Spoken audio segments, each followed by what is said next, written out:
சஞ்சிதமே மலை மாதிரி இருக்கு. அதுல பக்குவப்பட்டதுதான் எடுத்து இறைவன் பிராரத்தம்னு குடுத்து அனுப்புறாரு. அதுல நானும் இன்னும் என் பங்குக்கு அதிகமா சேர்த்துக்கிட்டு போனேன்னா, இந்த ஒரு அடி ஏறினா 2 அடி சறுக்குச்சுன்னா, நான் எப்பதான் கரை போய் சேர்றது? அப்படிங்கிற டவுட் உங்களுக்கு வரும். கரெக்ட்டா? இப்பதான் இதுக்குள்ள இந்த சாதனா அப்படிங்கிற விஷயம் உள்ள வருது.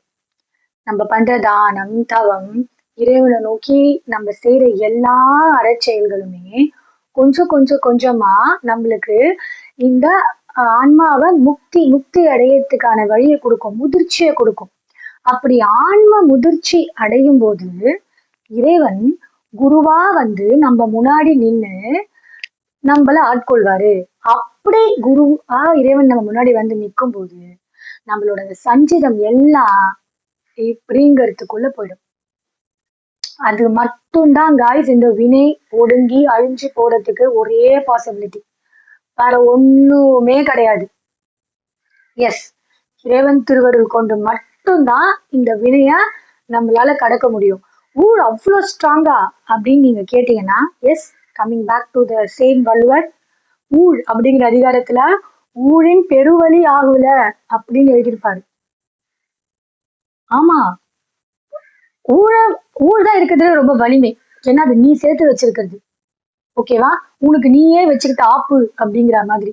அதனாலதான் சுந்தரமூர்த்தி நாயனார் கைலாயத்துல இருந்து, இல்ல நீ இந்த 2 பேரை ஆசைப்பட்டுட்ட, அதனால கீழே போய் இந்த 2 பேரை கல்யாணம் பண்ணிக்கிட்டு வாழ்ந்துட்டு அதுக்கப்புறம் வந்து என் அடி சேருன்னு இறைவன் சொல்றப்போ அவர் ஒரே ஒரு ப்ராமிஸ் கேட்டாரு இறைவன் கிட்ட. என்னென்ன? நான் கீழே போறேன், இந்த வினை பொருட்டு இப்ப நான் கீழே போறேன். ஆனா கீழே போனதுக்கு அப்புறமா எனக்கு என்னோட புது வினை எதிர் வினை அதிகரிக்க கூடாது. அப்படி நானே என் ட்ராக் மாதிரி போற மாதிரி தெரிஞ்சதுன்னா நீ வந்து என்னை தடுத்தாட்கொள்ளணும், சத்தியம் பண்ணி கூட நான் போறேன் அப்படின்னு கேட்டார். அதனாலதான் இறைவன் திருமணத்தை நிறுத்தி சுந்தரரை தடுத்தாட்கொண்டார். எல்லாருக்கும் தோணும், கல்யாணத்தை நிறுத்தி ஒரு கூட்டு போயிட்டு அப்புறம் ஏன் 2 கல்யாணம் பண்ணிக்கிட்டாரு அவரு அப்படின்னு. இதுதான் ரீசன். அவரு கல்யாணம் பண்ணிக்க வேண்டியது வேற 2 பேரை, அதுக்காக தான் அவர் வந்திருக்காரு. அதை விட்டுட்டு இவரு புதுசா இன்னொரு பொண்ணு என்ன கல்யாணம் பண்ணாரு வச்சுக்கோங்களேன், அது ஆகாமியத்துல போய் முடியும். அது நடக்கக்கூடாதுன்னு தான் ஆஸ் அவர் கேட்ட ப்ராமிஸ்க்கு இறைவன் பெருந்தருணை பண்ணி அவரை தடுத்து ஆட்கொண்டு கூட்டிட்டு போனாரு. எஸ், ரொம்ப அழகா சொல்லுவாங்க சைவத்துல, ஞானசம்பந்தரை பாலை கொடுத்து ஆட்கொண்டான், நாவுக்கரசனை சூளை கொடுத்து ஆட்கொண்டான், சுந்தரனை ஓலை கொடுத்து ஆட்கொண்டார் அப்படின்னு.